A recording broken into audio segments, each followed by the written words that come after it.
Welcome to the Age Group to Pro Triathlon podcast. I'm Brian, I'm the age grouper. And I'm Kaylee, the pro. Our mission is to help newer triathletes go from confused to confident in their first few triathlons. So let's dive into today's episode. First off, I really want to say thank you to everyone who reached out and said congrats on your first and just even watched our first podcast or listened in. The encouragements were overwhelming, and it just made us feel really good, and that inspired us to keep going. So here we are with our second episode, and we're excited to share even more things. Yeah, it was so cool to see any outreach at all and to see people download it from Spotify and listen and ask a lot of really good questions for future episodes.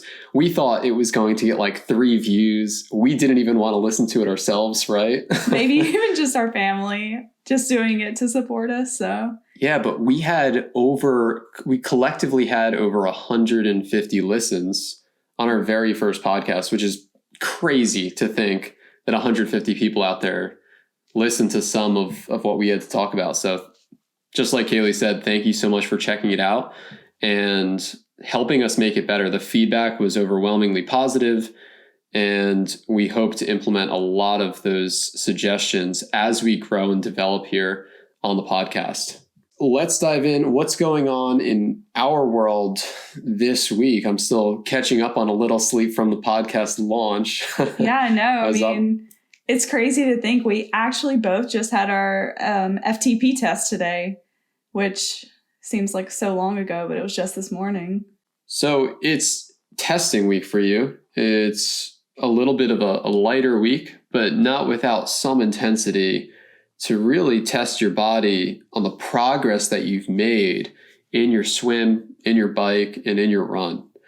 Overall, do you feel like testing weeks are easy? Do you think they're necessary for everybody to complete? Or do you think that's more of something that only pros should focus on? I think testing is actually a great way to learn where you are and kind of just get progress points as you progress through your training.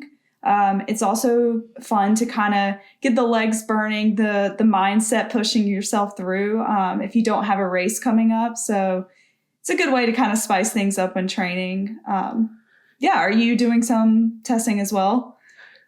Yeah. Well, not the vet school testing. Which one do you like less? Vet school tests or FTP tests? They're very different. I think some of my vet school tests are terrible. So if you ask me on some days, my answer may change. Right now, FTP test is worse. It definitely hurts more. So tests, like Kaylee said, are a great way to measure your progress in the swim, in the bike, in the run. And some of the most important things to remember when executing these tests properly is, first of all, do the same test every time, especially when you're just starting out, because you have to learn how to push your body to its limits to find things like threshold and functional power in those numbers. And if you change up the type of test, then you can't compare every 3 months, every 6 months to see your progress, right? Yeah, no, it's definitely something you have to kind of consistently pick one and stick with it. I would say when we were first getting started, what was one of the first tests that you came across that I feel like we both ended up sticking with? Yeah, there's a lot of different types of tests. So if you work with a coach, they tend to have ones they like most. And if you don't, the internet has the same types of variations that you can pick. So for the swim test, we do 100 meters or 100 yards all out. We do a minute rest, and then we do a 500 all out.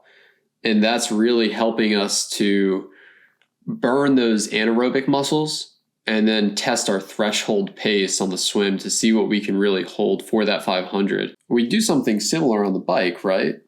Yeah, so we kind of take the same concept of an all out and then to a somewhat of a threshold.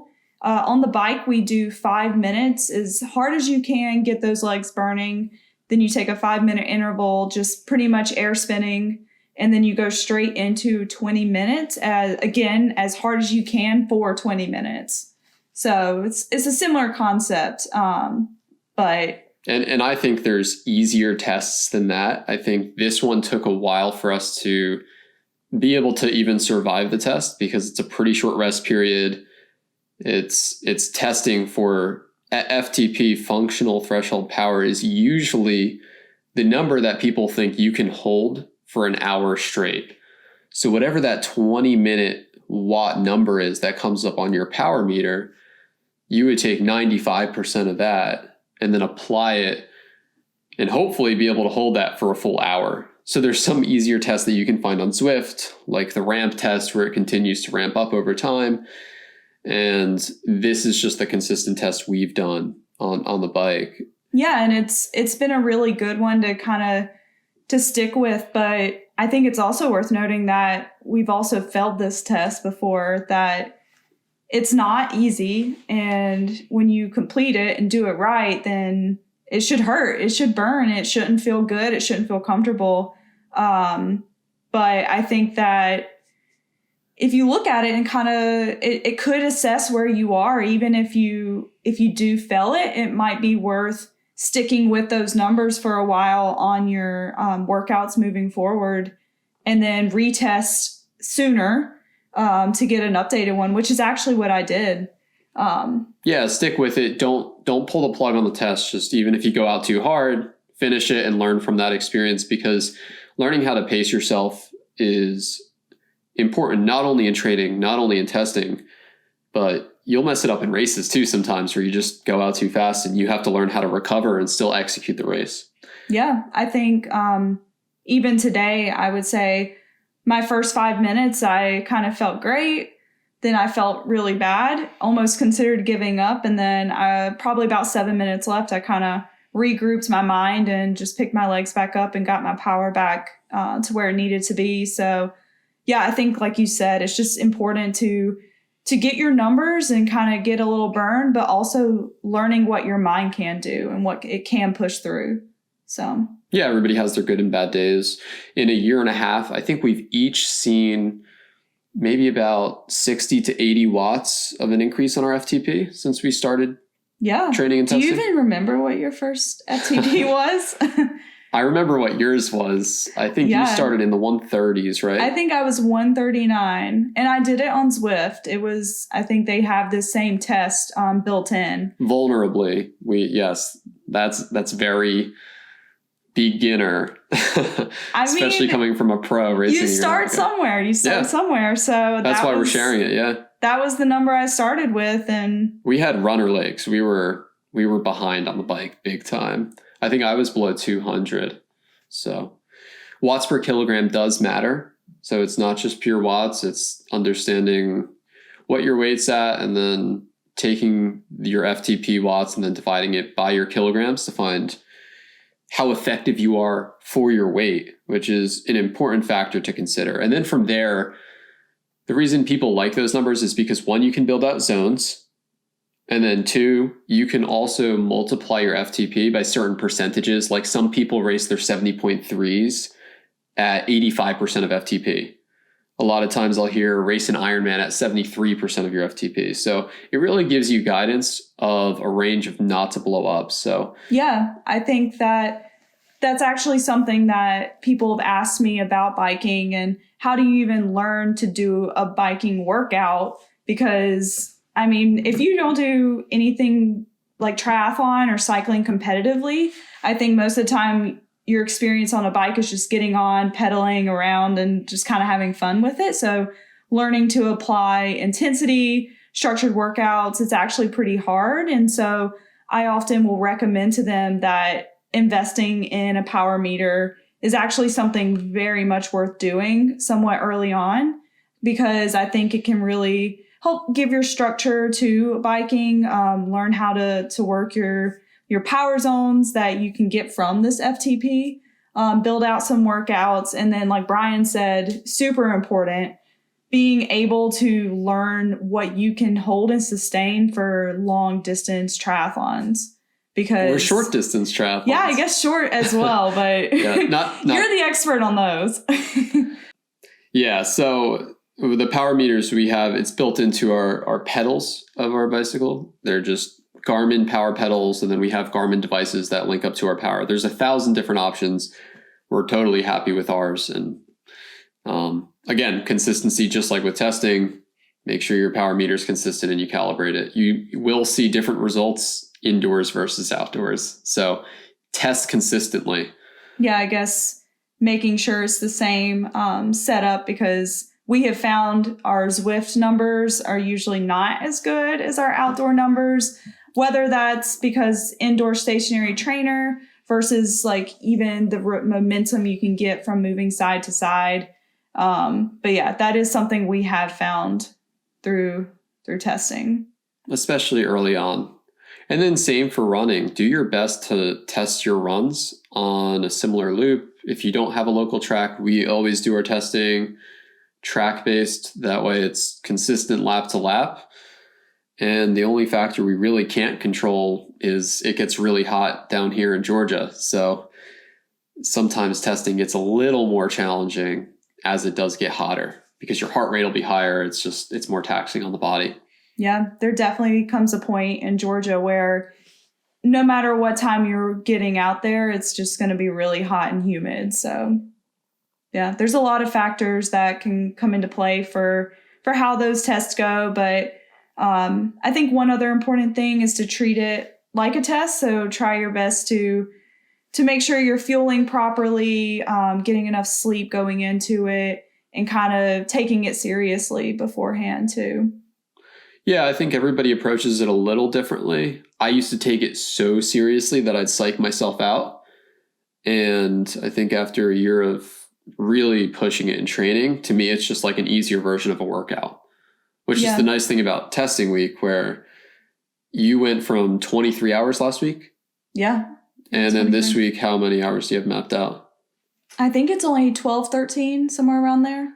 Right. So the testing and the taper, it keeps some intensity on the body, and it allows you to somehow recover at the same time when you pull back. So that's our testing week going on so far. We had a crazy experience on the way to our FTP test this morning. We'll tell the story just in case the B-roll footage doesn't sound good, but essentially, do you want to tell the story? I mean, this has never happened to me before, nor have I ever heard it happening to someone. But we got in the car today and opened the glove compartment, and this is where I keep all of my nutrition. I feel like a normal place to store extra bars, some crackers, different things. And one of the LAR bars was just halfway, like the wrapper was eaten through and half of the bar was ate. And we kind of just sat there and looked at it and looked at each other. And I was like, I didn't do that. Did you eat that like an animal? I mean, yeah, he literally thought I had just nibbled on it until it kind of eventually dawned on us that this probably actually was an animal. In the glove compartment. And there were 4 peanut butter crackers missing, too. Which I did not eat those. 4. I mean, it has to be a family of mice in my car. That I have always said that peanut butter attracts all the things that you don't want to attract, and never leave it exposed or unwrapped. So hopefully this is a lesson to other listeners who might be in areas with field mice or potentially worse, that can crawl up from the hood into your glove compartment of the car and get to some of your peanut butter stored snacks. So quick moral of the day, lesson of the day, do not keep your snacks unwrapped in the glove compartment, or you might attract unwanted visitors. Even wrapped, though. They might have been wrapped. They might have been wrapped. These were wrapped. I know they were. So yeah, so that was absolutely, and I've always called Kaylee's car a dump. If there was only one red flag when I first met her, and that was it looked like she was living out of her Toyota Prius at the time in college. And to my defense, I was a college runner, and anyone who has ever experienced a Georgia summer and running in it knows the first thing you want to do when you get to your car is take your socks off. And get your feet cooled off, because it gets so hot here. It's the less glorious side of that triathlon life. for sure. But I didn't get it as a non-college runner. I had to move your car at like 4 a.m. for a parking ticket one time. It was like the first week I met you. Yeah. And I saw 3 dirty socks laying around and I was like, wow, this is the dirtiest car. And now we can literally call Kaylee's car a literal dumpster. So until we get rid of the mice.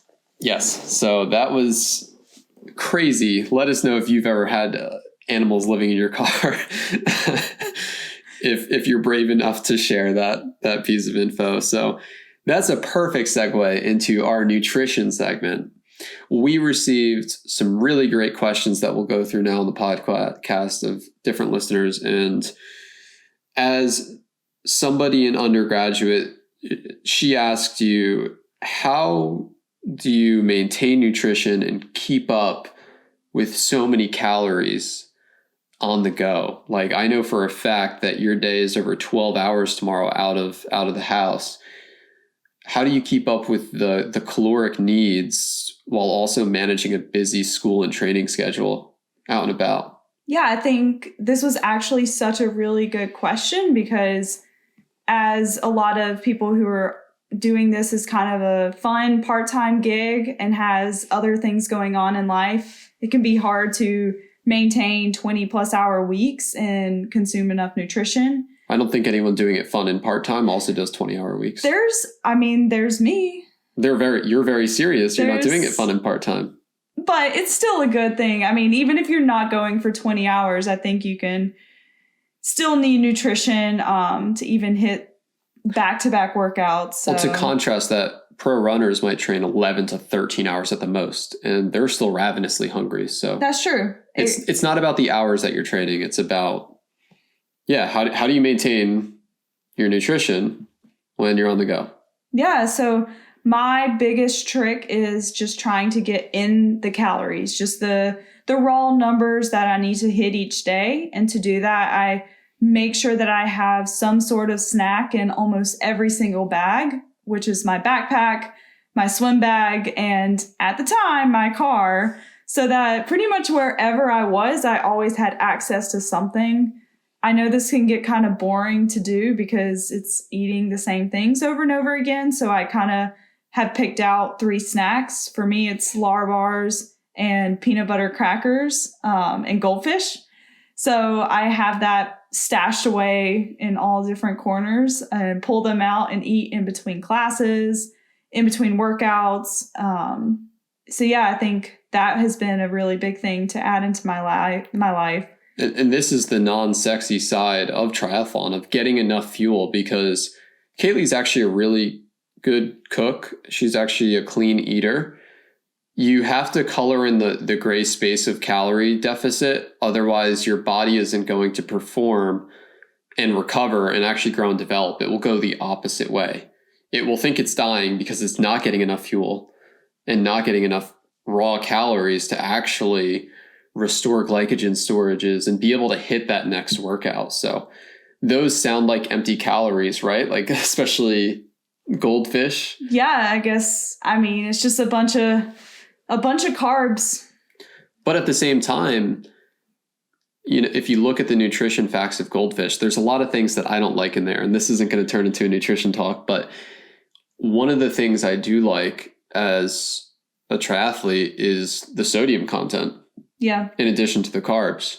So you're replenishing the basic electrolyte that you need, sodium, while getting the calories to get you to your next quality meal. Yeah, I think that's the big part is filling the gaps, as you always say, to get to the meals, which I would say that's probably the hardest. The big wholesome meals are the hard things to get in while you're on the go all the time. So I think making sure quality dinner is super important, as well as breakfast if you can.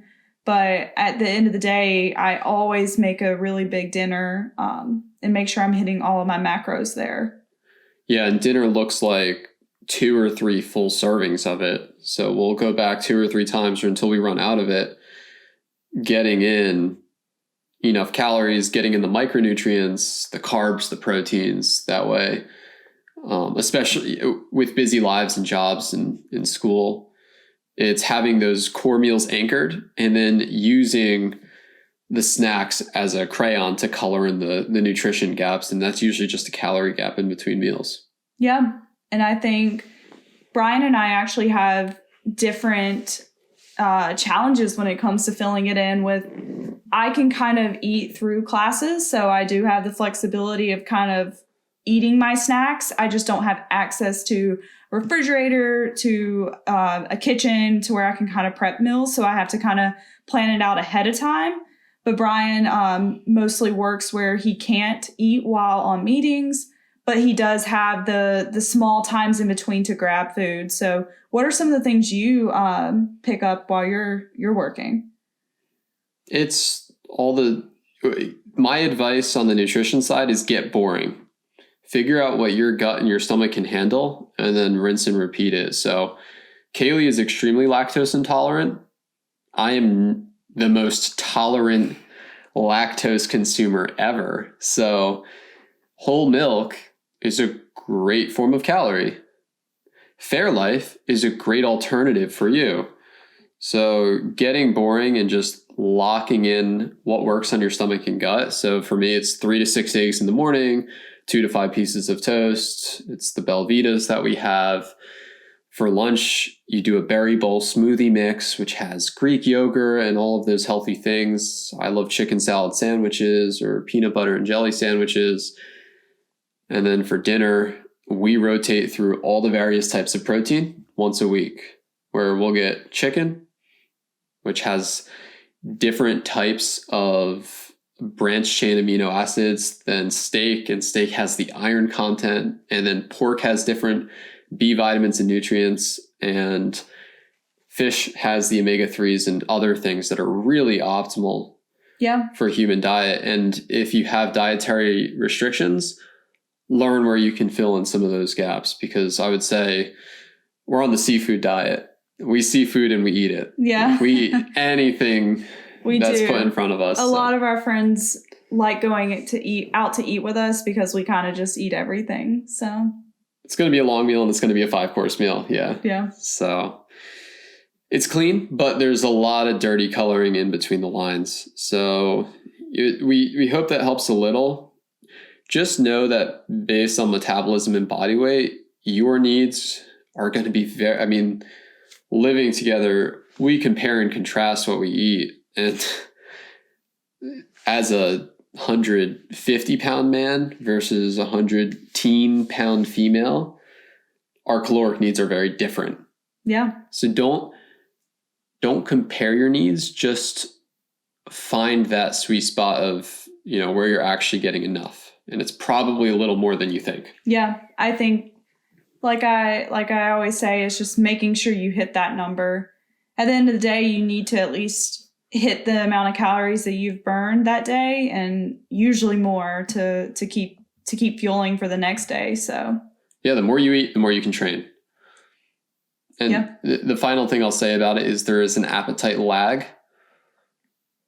So a lot of times we'll have a big block of 2 or 3 hard days. The hungriest days sometimes come after those days.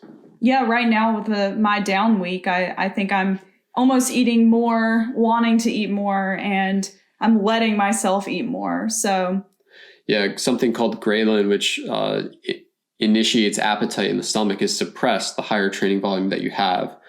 So your appetite might actually come around in taper weeks, in race weeks.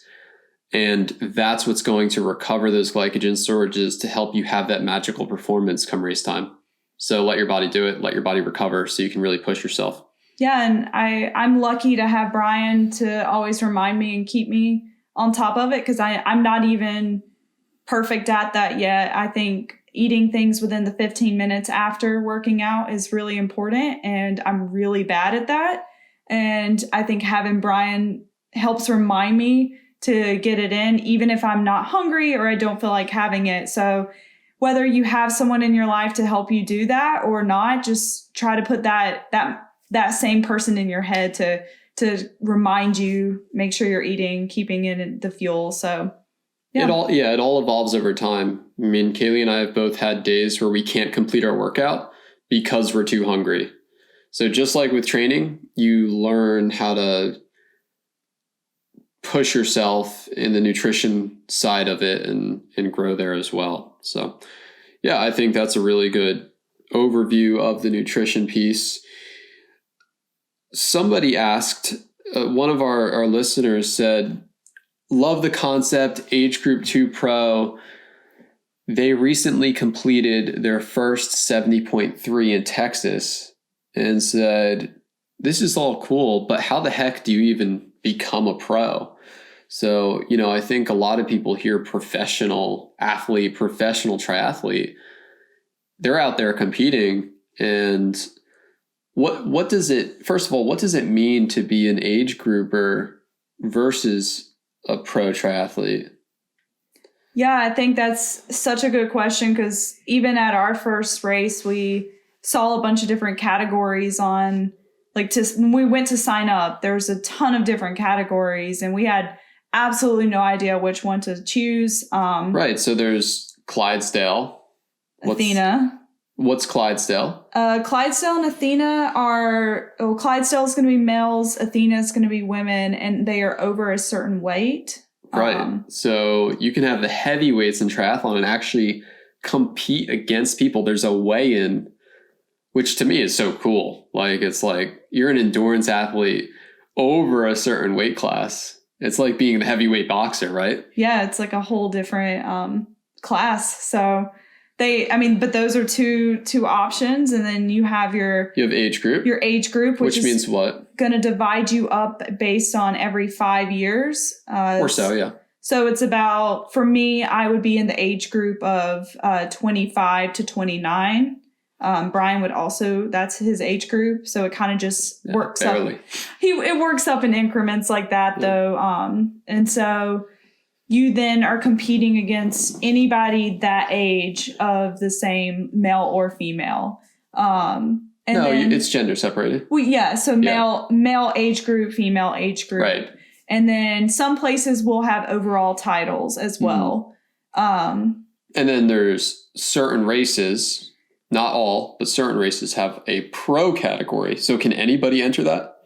So the pro category is for only people that have what is called an elite license, at least for an American. Every nation has different requirements to get their elite or professional license, and then they can show proof of that at any professional event.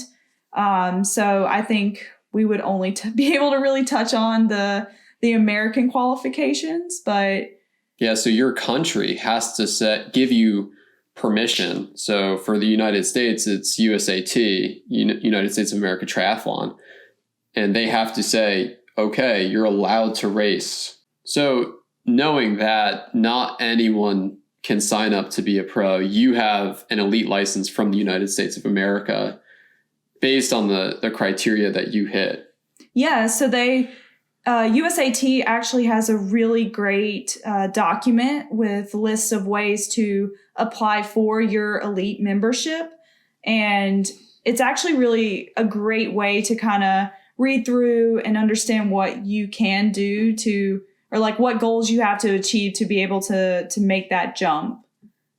Yeah, there's several different ways. There might be 8 ways in the United States. I'll put the document link below our YouTube for this episode. That way you can read into them more.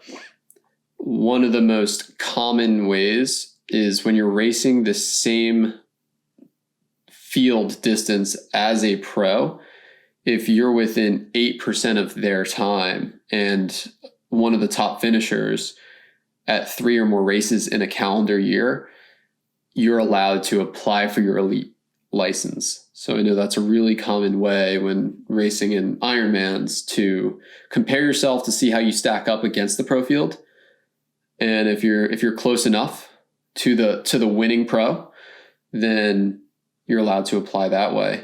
Yeah, the different ways are very specific. And I know that when I was going through this process, the USAT members or people were super helpful with me and responsive to email. So I know that if you ever have questions about it, you can always reach out to them. And I think they're super willing to answer. for me, the way I got it was the race this was for Clash Daytona in December. It was a big enough event that had a certain prize purse with professional athletes there.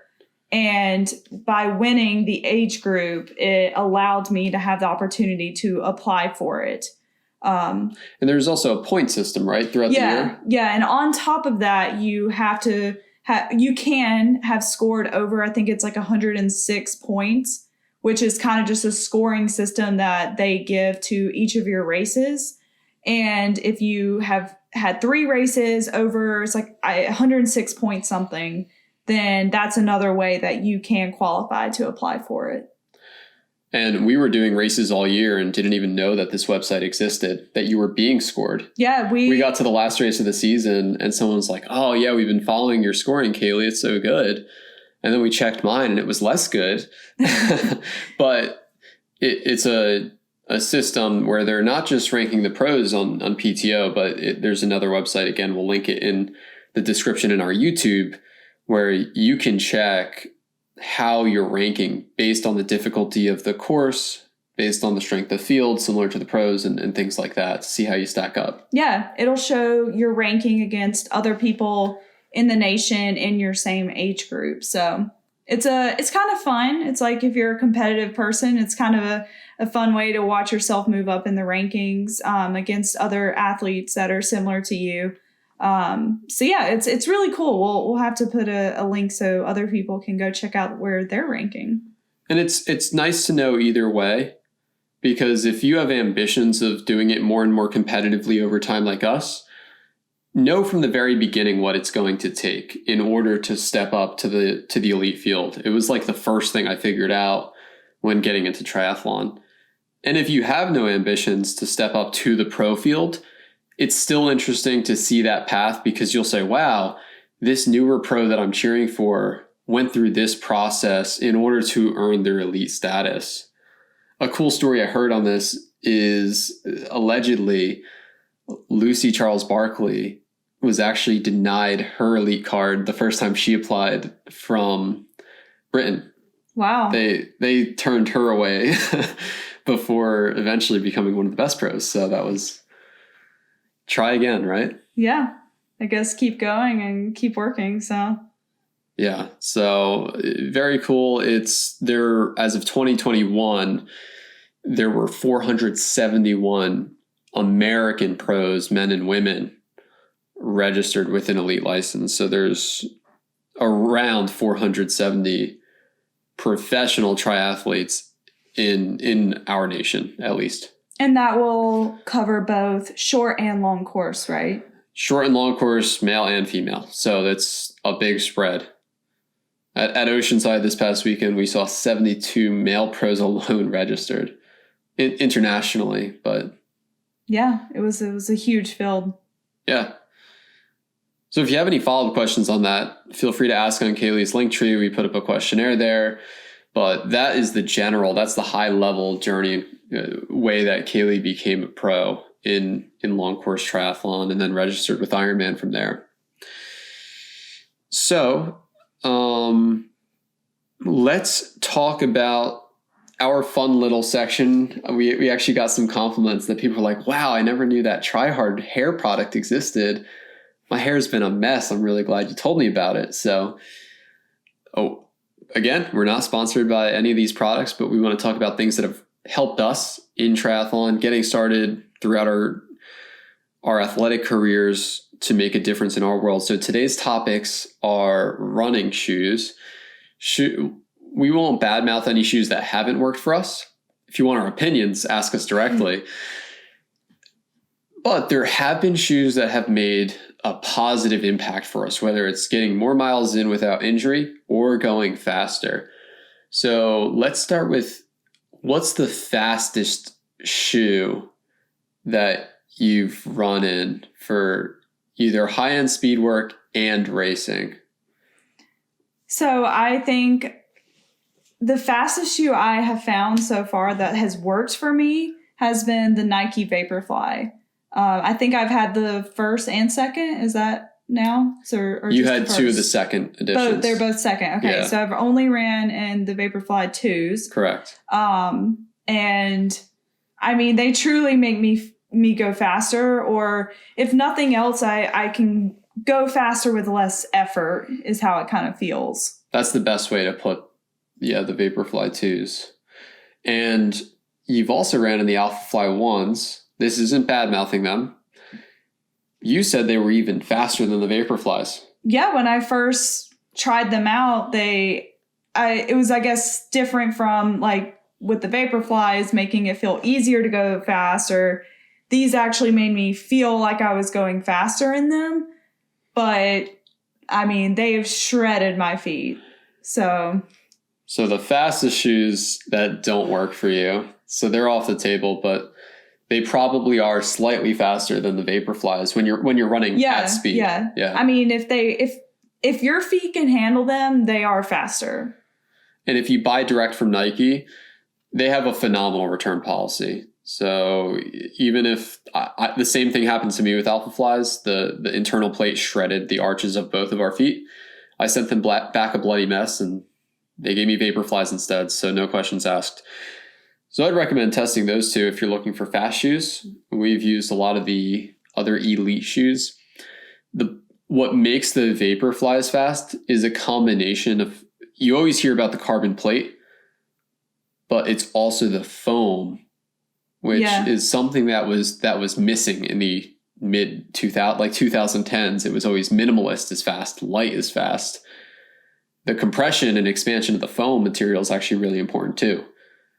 Yeah, I think that's what a lot of their research has found, is that almost the foam itself is more of the critical component than the plate. But yeah, so we've tried Saucony Pro 2s.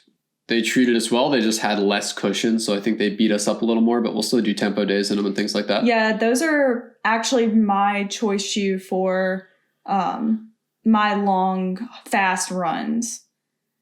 Yeah, we like the Saucony Pro 2 and the Saucony Speed 2. Yeah, the Speeds are actually way more comfortable than the Pros. I think they just are a little bit less fast. But I really like those for track work. Yeah, so the Speeds have something called a nylon plate versus a carbon plate. And especially if you're doing tempo work on uneven surface, so we run on a mix of gravel and asphalt, the carbon plate, if you catch a rock, can really stretch out the arch of your foot. But the nylon plate has a little more give and it's a little more forgiving. And they're a little more comfortable. They kind of just wear a little bit better on your feet. Yeah, so that's really the main difference there. So those are two fast shoes that we really like. And then what about for some extra cushion? You'll see we have no brand bias whatsoever here. Yeah. Because, when it comes to longer runs with some extra cushion, what do we decide to use there? Well, yeah, even our short runs. I mean, this is what we use as our everyday trainers or our Asics. What are they called? The Nova Blast 3s. Yeah. The Nova Blast. We've gone through 2 Nova Blast 2s. Yep. And now we've upgraded to Nova Blast 3s. So far, so good. We've liked both generations. The heel to toe drop on the Nova Blast 1s, if you see them on sale, was a bit too steep for my liking. But they fixed that, and the Nova Blast 2s really cushioned. The heel's a little bit clunkier than the Nova Blast 3s.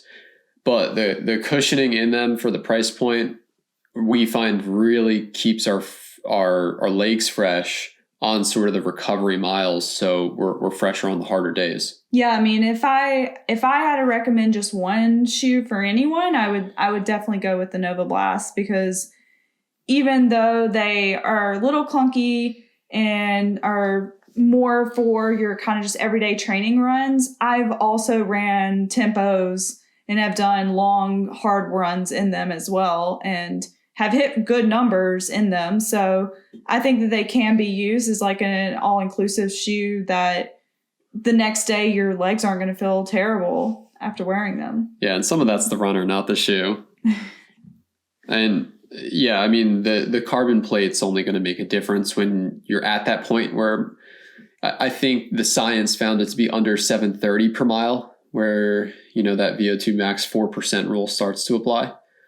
So I would definitely opt in for protecting your body and your shins and, all those little aches that you get from wearing bad shoes versus going for speed all the time. Yeah. And if you have a shoe that works for you, I always recommend just, if you can, buy 2 when you find them on sale, because the most important thing with shoes is making sure you're switching them out when they're done, because I have found such a difference of getting kind of that shin splint feeling. And it's almost always because my shoes they're old. The moment I put the other ones in and start running and transition back or to a new shoe, the shins start feeling much better. So yeah, one of the best habits you can get into is tracking miles on your shoes. Strava has a really great feature for it. You just plug it into the gear section and then set your new shoe as the default. Everybody has a different limit on their body. When my shoes hit 250 to 280 miles, if I keep pushing them past 300 miles, I start to get shin pain right away. So track your miles on your shoe. Find that point where your body can't really handle the cushion that's worn down, and it will save you from injuries long term. Yeah, it's definitely important to do. And I think another important thing that we have found, this is a perk of not being sponsored at the moment, is that if you find a shoe you love and then they come out with a new one and all of a sudden you do not love that shoe anymore, it is okay to go out and try different shoes, because we have had that love-hate relationship with shoes before where what was it? The Triumphs, I think the Saucony Triumphs, we thought were the best shoe of all time, wore them for multiple generations, I guess, as they call them. And we're not going to badmouth them, but we found shoes we liked more. Yeah. And so we're still at this point. I mean, we're open-minded that as soon as the Nova Blast 4s come out, we're going to try them out. But, I think just knowing that they do change shoes a lot every year. So don't be afraid to kind of try a different pair if the ones you're used to are not working anymore. Commit to your partner, but play the field in the shoe game. It's dating, not married when it comes to shoes. Yeah, I guess for a lifetime. Yeah, so don't put a ring on the shoes that you choose. When I first started running with Kaylee when COVID hit, I had frozen vitamin water bottles taped to my shins because my shins hurt so bad. And as soon as I switched to a more cushioned shoe that worked for me versus running in shoes with 400 to 500 miles, I could walk again. So those are some of our up-to-date current shoe recommendations. If it wasn't on the list, it doesn't mean it's a bad shoe. That's just what's working for us. Yeah.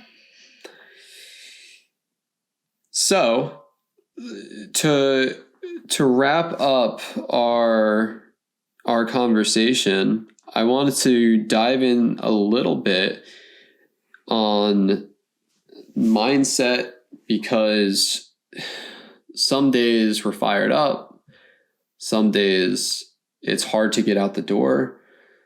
And we're actually very different when it comes to personal development and motivation. And one of the thoughts I've been constantly having is, I think motivation is overrated. I think I might get a little bit of hate for that from the personal development people. And I mean, you know me, I've read all the books, right? Yeah, we have a lot of them downstairs in our little mini library. Right. So when it comes to mindset, do you feel constantly motivated 100% of the time when you have a 23-hour block of training? Yeah, I mean, I think the easiest answer to that is definitely not. I mean, I don't know if anybody can be motivated 100% of the time. So I guess, like you're saying, motivation isn't the key to what gets you out the door every day. Not necessarily. Right. And we talked about this a little bit. When motivation isn't there, what helps you get to the workout? What helps you get to that moment in time for you personally? I think for me, it's almost knowing how hard I'm going to be on myself if I don't get out there and complete something. That, as well as I have really high goals. And I think that achieving those goals I know require a lot of hard work. So I know that I need to pretty much put in the work to achieve those goals. So I guess, like you said, it's just those goals. Yeah, I think the difference between choosing your goals and having someone choose them for you is key. No one signed up Kaylee and I for triathlon. We consciously chose the decision and the path to become an okay triathlete and a good triathlete, respectively. So being emotionally attached to the goal and outcome helps you to understand and do what it takes day in and day out when the motivation isn't there to get out of bed and do it. Yeah. And I think that having that goal kind of just, like I said, I know I'll feel bad if I don't get out there and do a workout. I think the thing that gives ultimately is going to be how much effort I give. And I've learned that if I'm not very motivated, that even a little bit of effort is going to be better than none at all. So I think... What's your 30-minute rule? I love that one that your coach gave you in college. Yeah, one that still sticks with me, that whenever I didn't feel like going out for a run, like if you had an hour-long run on your schedule, it was and you just really didn't want to. The trick was just get out and do 30 minutes. You can find a way to convince yourself to do 30 minutes of anything. I mean, it's doesn't take a lot of time out of your day, and it's like an easy, attainable goal. So it's like get out, get on your bike for 30 minutes, go out for 30 minutes of running. Swimming for 30 minutes is a long time. So maybe you can adjust the swim one. No, 30 minutes. 30 What's minutes. The rule? You can do anything for 30 minutes. And if you get out there and get started, usually you will get that workout in. And if you don't after 30 minutes? You call it a day. You can pull the plug. Yeah. Obviously there's something you just don't need to do it for that day. Right. So the 30-minute rule boiled down is if you have something on your calendar and you want to give up on it, try it for 30 minutes. And if you can't get past that wall, pull the plug on it. Yeah. And how many times do you think you're not going to make it through a workout? Happens, would you say once a week? Yeah, I think probably once a week for sure. Yeah. I mean, you have 15 to 18 workouts a week? Yeah, I haven't even really put a number on it, but I mean, twice a day. More than 14. Yeah, it's it's more than twice a day. At least twice a day, and then I think I'm up to maybe 3 days, 3 workouts. So at least the point is at least one of those on a weekly basis, we might feel like we can't get through. So use the 30-minute rule instead of trying to find that motivation. Because what I found is there's a reverse effect when you see all of this Instagram content on motivation and it feels like everybody's so successful and they're waking up at 4:10 a.m. and drinking mud water and, you know, they're winning Nobel Prizes before 7 a.m. And you're like, oh, I can barely get out the door for this workout.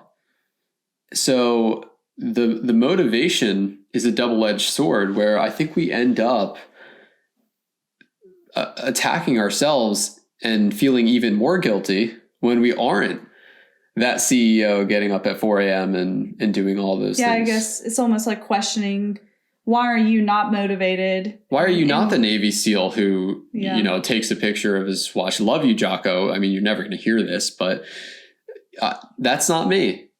As soon as I stopped judging myself for all of the things I didn't do and started to give myself a little credit for the things that I was doing, my relationship with internal motivation flipped entirely. Yeah. No, I think it's a very good point to bring up, because as a triathlete, you are learning to become good, great, and expert at 3 events, which that's a lot. It's not going to go perfect. Yeah, that's a lot of things to take on, and you're not going to always feel good doing all 3 of them at all times. No, So. you are an incredible person for working to tackle this. I remember finishing our first triathlon, and I said that was harder than I ever could have imagined it being. So just completing the event, you are incredible for doing so.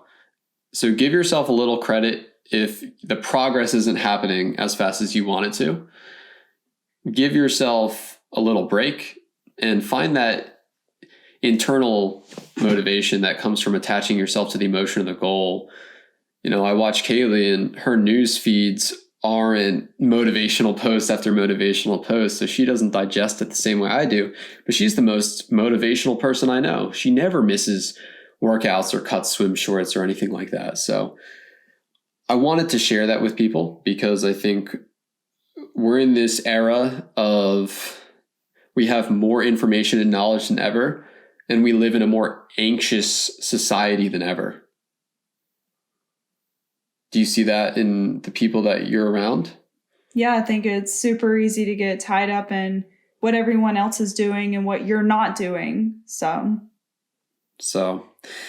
I think that's so important, and I wanted to get that message out there because it's I mean, we started this conversation with mice and goldfish. Nobody's lives are going like they look on Instagram. To say the least. Just taking it one workout at a time. One workout at a time, one podcast at a time. And it's not perfection, but yeah, I think that's a great place to end it.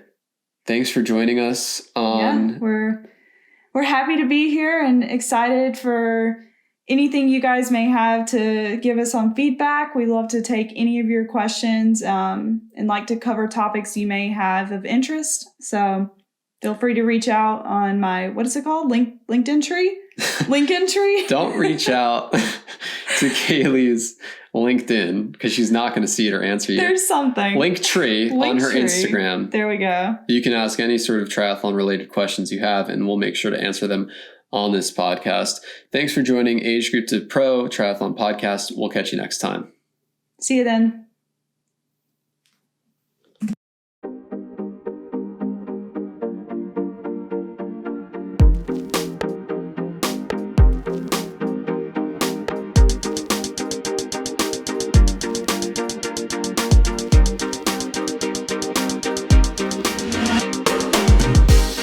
What am I supposed to say? Let's dive in. So let's dive into today's episode. Okay. And don't do a leg slap. Look at that.